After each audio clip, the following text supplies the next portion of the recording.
আসসালামু আলাইকুম রহমতুল্লাহি ওয়া বারাকাতুহু। আলহামদুলিল্লাহি রাব্বিল আলামিন, আসসালাতু ওয়াসসালামু আলা নাবিয়িল মুরসালিন ওয়া আলা আলিহি ওয়া সাহবিহি আজমাইন। আমরা ছোট্ট একটা হাদিস শুনি। তিরমিজি শরীফের হাদিস, যে আল্লাহ রাসূল সাল্লাল্লাহু আলাইহি সাল্লাম বলছেন যে হযরত আনাস ইবনে মালিক রাদিয়াল্লাহু তাআলা আনহু বলেন, আমরা কতগুলো সাহাবী রাসূল সাল্লাল্লাহু আলাইহি সাল্লামের কাছে বসা ছিলাম। এমন অবস্থা আল্লাহ রাসূল সাল্লাল্লাহু আলাইহি সাল্লাম এমন ভাবে হেসে উঠলেন যে আমার নবীজির মাড়ির দাঁত মোবারক পর্যন্ত দেখা যাইতেছিল। সুবহানাল্লাহ।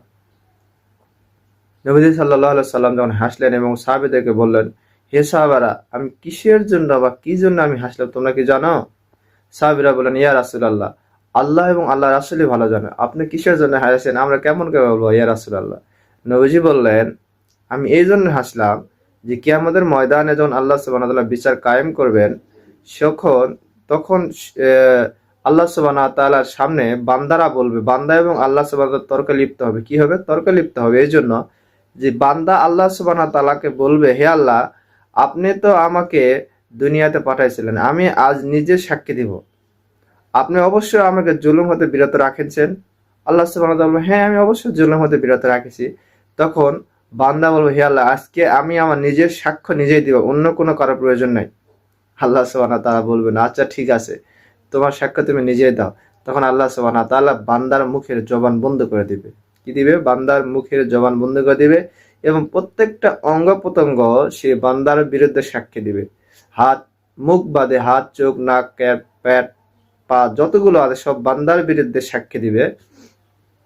এবং যখন যে যে পাপ করেছে সেই পাপের ব্যাখ্যাগুলো সে নিজেই তার অঙ্গ প্রত্যঙ্গগুলো দান করবে।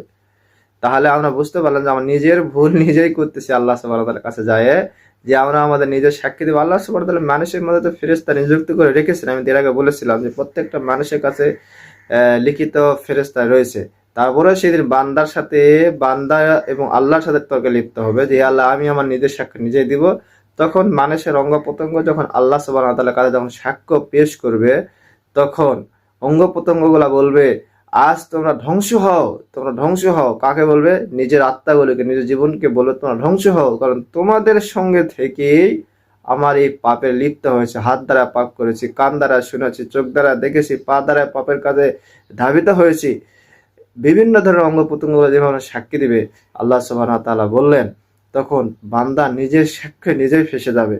আল্লাহ সুবহানাহু ওয়া তাআলা যদি দয়া করে কোনো বান্দার উপর, সেটা আল্লাহ সুবহানাহু ওয়া তাআলা ব্যক্তিগত ব্যাপার, এবং আল্লাহ সুবহানাহু ওয়া তাআলা দয়া না করে সেটা আল্লাহ সুবহানাহু ওয়া তাআলা ব্যক্তিগত ব্যাপার। এই জন্য আমরা আসি আল্লাহ সুবহানাহু ওয়া তাআলার কাছে ক্ষমা পানাহ চাই, যেন আল্লাহ সুবহানাহু ওয়া তাআলা আমাদের অতীতের গুনাহ